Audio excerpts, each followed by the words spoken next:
Hi guys, എല്ലാവർക്കും സുഖമല്ലേ? Guys, കഴിഞ്ഞ മാങ്ക ചാപ്റ്റർ ആരൊക്കെ വായിച്ചു എന്നറിയില്ല. ഒരുപക്ഷെ വായിച്ചവരുടെ എല്ലാം കിളി പോയി കാണാനാണ് സാധ്യത. അമ്മാതിരി ഒരു റിവീലായി പോയി ഓട ആ ഒരു ചാപ്റ്ററിൽ ഒളിപ്പിച്ചു വെച്ചിരുന്നത്. ഇനിയിപ്പോ ഡ്രാഗനെ ചുറ്റിപ്പറ്റിയുള്ള റെയിൻഗോഡ് തിയറി ഇതോടെ അസ്തമിച്ചു. അപ്പൊ പിന്നെ ഡ്രാഗന്റെ ഡെവിൾ ഫ്രൂട്ട് പവർ എന്താണ് എന്നായി ഇപ്പോ മുന്നിൽ നിൽക്കുന്ന ഒരു ചോദ്യം. സത്യം പറഞ്ഞ ഈ ഒരു റിവീലോടെ ഫുൾ കൺഫ്യൂഷൻ ആക്കി കളഞ്ഞു ഓഡ സെൻസെ. അതുപോലെ ഗൈസ്, ഒരുപക്ഷെ എൽബാഫിൽ വെച്ച് തന്നെ ഡീക്ലാനെ പറ്റിയും ഡി എന്താണെന്നുമെല്ലാം റിവീൽ ആകാനുള്ള ചാൻസും ഇപ്പോൾ ഏറെക്കുറെ ഉറപ്പാണ്. ഈ ഒരു ചാപ്റ്ററിലൂടെ റാഗ്നറിന് ഇമുവുമായിട്ട് എന്തോ ഒരു കണക്ഷൻ ഉണ്ടായിരുന്നു എന്നുള്ളത് തെളിയിക്കുന്ന ഒരു കോൺവെർസേഷനും ഈ ഒരു ചാപ്റ്ററിൽ പറയുന്നുണ്ട്. എന്തായാലും കഴിഞ്ഞ വീഡിയോയിലെല്ലാം റിപ്പീറ്റായി ഞാൻ പറഞ്ഞൊരു കാര്യമാണ് ഇമുവിനെ റിവീൽ ആക്കിയതിനു ശേഷം ഇനി അങ്ങോട്ട് ഫുൾ റിവീലുകളുടെ കാലമായിരിക്കുമെന്ന്. അതുകൊണ്ടിപ്പോൾ പെരുമഴ പോലെയാണ് റിവീൽ ഇങ്ങനെ വന്നുകൊണ്ടിരിക്കുന്നത്. എന്തായാലും സാസ ദ റെയിൻകോഡിനെ പറ്റി ഒന്ന് നോക്കാം. വീഡിയോയിലേക്ക് പോകുന്നതിന് മുമ്പായി വീഡിയോ അവസാനം വരെ കാണാൻ ശ്രമിക്കുക. ഇഷ്ടമായാൽ ലൈക്ക്, ഷെയർ ആൻഡ് സബ്സ്ക്രൈബ്. ഏവർക്കും കോമിക് വണ്ടേഴ്സിന്റെ മറ്റൊരു വൺ പീസ് എപ്പിസോഡിലേക്ക് സ്വാഗതം.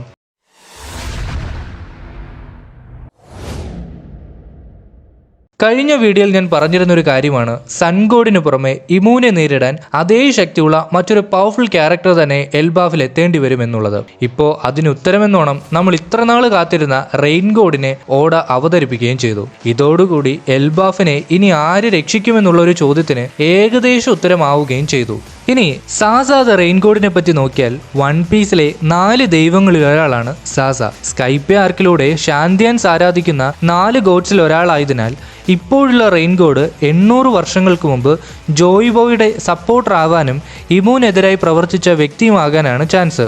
അതുമല്ലെങ്കിൽ ലോക്കിയെ പോലെ റെയിൻകോഡ് എന്ന ഡെവിൾ ഫ്രൂട്ടിന്റെ പുതിയ വീൽഡർ ആകാനും ഒരു ചാൻസ് ഉണ്ട്. എന്നാൽ ഫാൻസിന്റെ ഇടയിൽ ഇപ്പോൾ കൺഫ്യൂഷൻ ആയത് ഡ്രാഗനാണ്. ജാപ്പനീസ് കൾച്ചറിൽ റെയിൻകോഡ് എന്നത് കുരാവോ കാമി എന്ന ഷിൻഡോ മതത്തിൽ വിശ്വസിക്കപ്പെടുന്ന ഒരു വ്യാളി അഥവാ ഡ്രാഗനാണ്.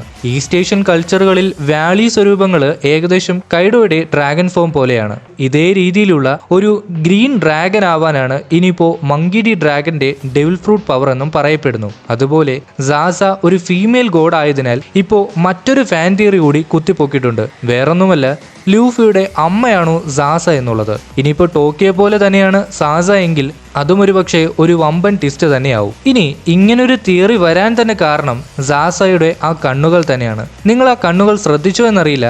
അത് ഏകദേശം 800 വർഷങ്ങൾക്ക് മുമ്പ് കാണാതായ അലബാസ്റ്റാക്യൂൺ നെഫറ്റാരി ഡി ലിലിയുടേത് പോലെ ആയതുകൊണ്ടാണ്. ഒരുപക്ഷെ സാസയുടെ ട്രൂ ഐഡന്റിറ്റി ലിലി ആണെങ്കിൽ ലൂഫിക്ക് ഏൻഷ്യൻ ഹിസ്റ്ററീസിനെ കുറിച്ചും ആരാണ് ഇമു എന്നും ഈ വേൾഡ് ഗവൺമെന്റ് എങ്ങനെ ക്രിയേറ്റ് ആയി എന്നെല്ലാം പറഞ്ഞു കൊടുക്കുന്നത് ഒരുപക്ഷെ സാസ തന്നെയായിരിക്കും. അതുപോലെ ഗൈസ്, ഇനിയിപ്പോ ലോക്കിയെ കൊണ്ടോ ലൂഫിയെ കൊണ്ടോ ഇമുവിനെ തടഞ്ഞു നിർത്താൻ സാധിച്ചില്ലെങ്കിൽ ഈ ഒരു റിവീലാകും ചിലപ്പോ ഇമുവിനെ എൽബാഫിൽ നിന്നും പിന്തിരിപ്പിക്കുക എന്ന് തോന്നുന്നു. അതുപോലെ ഇതേ റെയിൻകോഡ് ആവുമോ ഇമുവിനെ 800 വർഷങ്ങൾക്ക് മുമ്പ് കേഴ്സ് ചെയ്തതെന്നും ഒരു തിയറിയുണ്ട്. ആ ഒരു കാരണം കൊണ്ടാണോ കില്ലിംഗ്ഹാമും സോമേഴ്സും ഇനിയിപ്പോ റെയിൻകോഡിനെ ടാർഗറ്റ് ചെയ്യുന്നതെന്നും പറയാൻ പറ്റില്ല.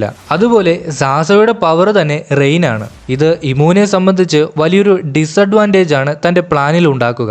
കാരണം യുറാനസ് പോലെയുള്ള ഏൻഷ്യൻ ടെക്നോളജി ഉപയോഗിച്ച് ഒരു ഐലൻഡിനെ തന്നെ ചുട്ടരിക്കാൻ ശ്രമിച്ചാലും റെയിൻഗോഡിനെ കൊണ്ട് അത് സ്റ്റോപ്പ് ചെയ്യാൻ സാധിക്കും. അതുപോലെ റെയിൻഗോഡിന് ഒരു വാട്ടർ ബാരിയർ സൃഷ്ടിച്ച് തനിക്ക് സംരക്ഷിക്കേണ്ടവരെ സംരക്ഷിക്കാനും എനിമീസിനെ അറ്റാക്ക് ചെയ്യാനും സാധിക്കും. അതുകൊണ്ട് കില്ലിംഗ്ഹാമിനും സോമേഴ്സിനും ഒരുപക്ഷെ എളുപ്പമാവില്ല കുട്ടികളെ റെയിൻകോഡിന്റെ അടുത്ത് നിന്നും കൊണ്ടുപോവുക എന്നുള്ളത്.